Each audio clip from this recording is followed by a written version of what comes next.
lead to Kyrie and LeBron is now the reason they can't beat Toronto. And I think in the locker room, we're going to talk about this later, some of the reports from inside the locker room, but inside they're saying, well, is he, Steve, really, or is he not?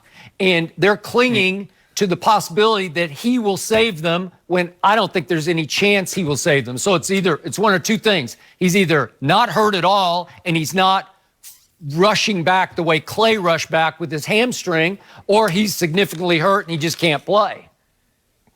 Skip, you remember it was about 16 months ago. There was a very, very similar situation that you're very familiar with. A guy that was hurt, and the organization and some of his teammates didn't think he was hurt. And we know how that turned out. Yeah, but in that case, the whole medical staff cleared him to play. Has Kevin Durant been cleared? He has been listed as questionable. Is that cleared to play? Well, but here's the thing. And in the article, if you read it, Skip, everybody keeps saying, well, when is he going to come back, or when is he going to come back, or someone says this, the players are saying that, but the athletic trainer hasn't cleared him. Well, if the athletic trainer hadn't cleared him, why is there angst? Why are you so concerned? Because he hasn't been cleared, which leads you to believe what, Skip? If the athletic trainer does not clear me to be on the field, why is there concern with the head coach? Why are there concerns with my teammates? Because I haven't been cleared. Okay. Because it's telling me something that I'm not so sure that they believe that Kevin Durant is working as hard as he needs to be, or he isn't as hurt as he's leading us on to be. Okay. I don't think you know. I don't think anybody knows for sure.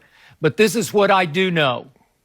The truth is, to all of your opening points, this series should have been a sweep, because if you really look hard at it, if you look at Game 2 in Toronto, if number 2 hadn't played so poorly down the stretch, and by his standards that we've seen in Games 1, 3, and 4, number 2 played poorly down the stretch. This should be over, because it was on a platter for him to close it out in Game 2 at home to go up 2-0. And remember what happened. Clay went out with his hamstring pull with 8 minutes left. Steph Curry down the stretch of Game 2, after he had dehydrated under the pressure, I believe, to live up to start Game 2. Remember, he had the nervous stomach issue.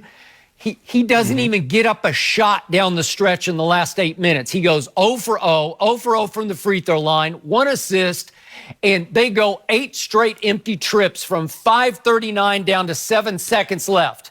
And Iggy saved them because number 2 couldn't save Toronto, because Toronto had every opportunity to win that game because Steph Curry couldn't and Iggy finally did. Well, my point is, the truth is, Toronto outplayed Golden State in Game 2. They should have won that one, okay? So I look at the quarter by quarter. Toronto's won 13 of 16 quarters. And what did we see in Games 3 and 4 at Oracle? We saw remember, Golden State in this dynastic run has owned third quarters. What happened in the third quarter of Game 3 and then Game 4? Toronto beat them at their own game. Toronto beat them in Game 3, 36-31 in the third quarter. And then the other night, Game 4, and this was all-time pathetic, Toronto won the third quarter 37-21 and took the game and the series over. So what does that tell you about Golden State? That they can't even do what they've been doing. That they got out. They got out Golden Stated at Golden State, right? You make a very good point, Skip, because throughout this run, they've been plus 11 in the third quarter. And starting in Game 3, there was minus 5. And I believe that the determining factor of who won Game 4 was they got outscored. It was by 16. They went down by 4. They were down by 4 entering the third Raptors, and they come out heading into the fourth up by 12. That was really the coup de grace, because that's when they make their move. That's where they step on the gas and they leave everybody in the dust. Now, no matter how much they step, Skip, sometimes if you get a 1983 Ford Festiva, you can step on the gas all you want to. You're not going anywhere in a hurry. So right now, because they have no Kevin Durant. Did you have that car? Skip, I'm just saying, I know, Skip, I had a friend that had a brother that had one. I'm just saying, we used to take it on a Friday night. Really? And we could step on the gas and it wasn't going anywhere in a hurry. Had one of those. Because the thing is... go ahead. Because there is no Kevin Durant. And see, Skip, the thing is with Steph, they've asked Steph to do something he's not accustomed to doing. Carry the workload, which means lead us in scoring, lead us in rebound, lead us in assists. We need you diving on the floors for loose balls. All the things that Playing you took defense, for granted that LeBron had. Boxing out. Yeah. All those little things. How about that, Steph? Yeah. That takes a toll on you, Skip, because normally, who leads him in assists? Draymond. Who leads him in rebound? Draymond. He can lead him in scoring, but the scoring load was also divvied up because you got KD. See, no matter how rough the waters got, you could go to that captain KD, say, Cap, we need a bucket. We need you to stem this tide. I got you. And he can do that. Now you don't have that. So now what do? Steph, this is your time. This is your moment. It's not as easy as he thinks being James Harden, carrying the workload. Being a LeBron James, carrying the workload. It's a lot easier said than actually done. And here's my problem tonight. Once again, number 2 has no primary defender who's healthy on him because Clay was dragging. Don't do that. Clay was dragging his hamstring the other night. He couldn't defend number 2, and Iggy hasn't been able to defend him. That's what we do to him. Okay, but look what Iggy comes into this series with a bad Achilles and a bad calf, and God knows what else. I think he turned his ankle in game 1. And he can't stay in front of him the way he was able to stay in front of LeBron in the 2015 finals when he won MVP. So all of a sudden, number 2's got a free reign. He's got a super highway to the basket. Way to go.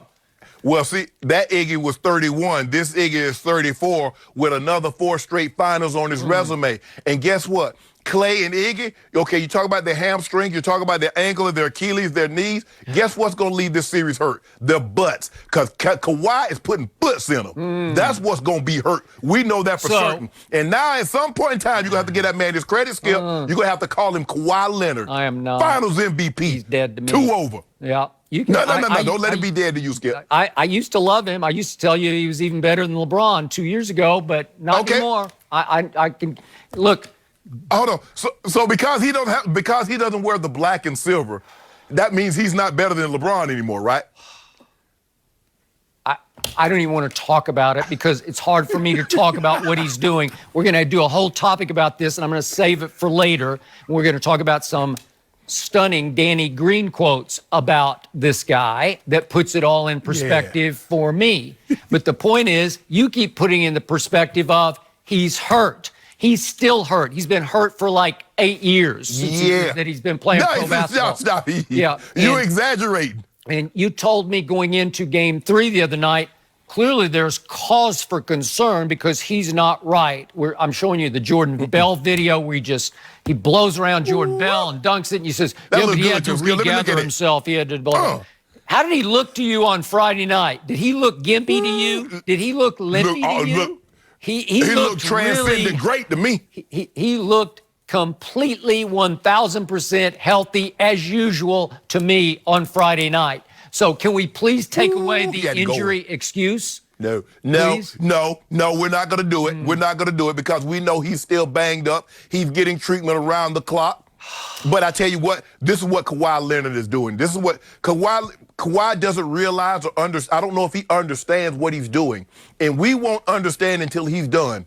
But Kawhi Leonard took down 3 dynasties. He took down the Miami Heat. Yep. He's about to take down the Warriors tonight, and he destroyed the Spurs. He did. Genghis Khan didn't do as many dynasties. On him. He quit on Manu Ginobili and Tony Parker and Greg Popovich. Way to go. That's your guy. You can root for him. I won't. I'm sorry. But I will root for Golden State tonight.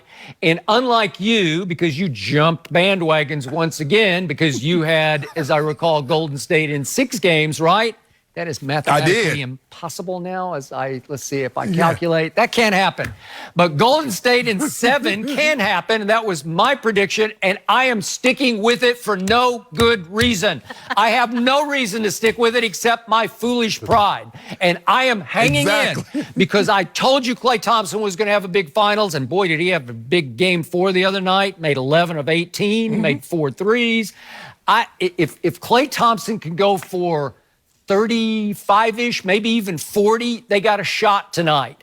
But they have to run plays for him, and they can't let Steph shoot more shots than Klay does. This has to be Klay's game, Klay's night, the game that you remember as the Klay Thompson game. And if I could just get them back Game to 6. Oracle, maybe I got a chance. You never know, because we've seen 3-1 leads go up in smoke before. Yeah, but you got to have you need LeBron to do that. So in other words, you need Klay Thompson to have it. You need a Klay Thompson from Game 6 against OKC, that 11 3-point game on that Saturday night. That's what you need. Well, I do, and maybe that'll happen tonight. That's my prediction. I'm going with the score of Game 2 all over again. I'm going 109-104 visiting team tonight. Thank you. I would love to see that Well, game. good. So we get some due. We got a due bet coming. I wouldn't bet a drop on it. I told you I got no good reason. I'd love to see this one head back to Oracle, because I'd hate for Friday night's game to be the final Warriors game to unfold when it ended like that. Jen, don't do that. Don't do that? We'll see. I can't help it, Shannon. I'd hate for that legacy to end on that note. But if you thought this was a good topic, wait till you hear Shannon and Skip go after the next one. Was Kawhi Leonard the best player on the floor Friday night? That's what we're discussing up next. Don't forget to check us out on the Fox Sports channel on Sirius XM. We'll be right back, everybody. And I won't back down.